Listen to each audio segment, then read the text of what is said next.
చిత్తూరు జిల్లా కుప్పంలో నారా భువనేశ్వరి పర్యటించారు. పైపాల్యం గ్రామాన్ని ఆమె దత్తత తీసుకున్నారు.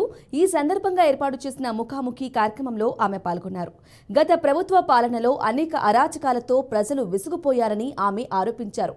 వైసీపీ పాలనలో ఒక్క గ్రామం కూడా అభివృద్ధి చెందలేదన్నారు. ఆగస్టు 15న పేదవారి కోసం అన్న క్యాంటీన్లను తెరుస్తున్నామని చెప్పారు. కుప్పం నియోజకవర్గంలోని అత్యధిక మెజార్టీని ఇచ్చిన పైపాల్యం ప్రజలందరికీ కృతజ్ఞతలు తెలియజేశారు.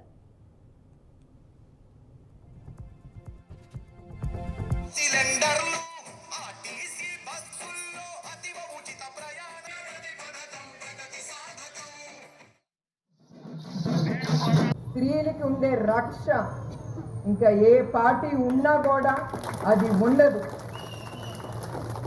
ఎందుకంటే మళ్ళీ ఒక ఇన్సిడెంట్ మీకు గుర్తు చేస్తున్నాను. చంద్రబాబు నాయుడు గారు విభజన అయిన తర్వాత, ఆంధ్రప్రదేశ్ స్టేటు విభజన అయిన తర్వాత ఆయన ముఖ్యమంత్రి అయినప్పుడు ఒక ఆరేళ్ల పిల్ల మీద 60 ఏళ్ల అబ్బాయి అత్యాచారం చేశారు.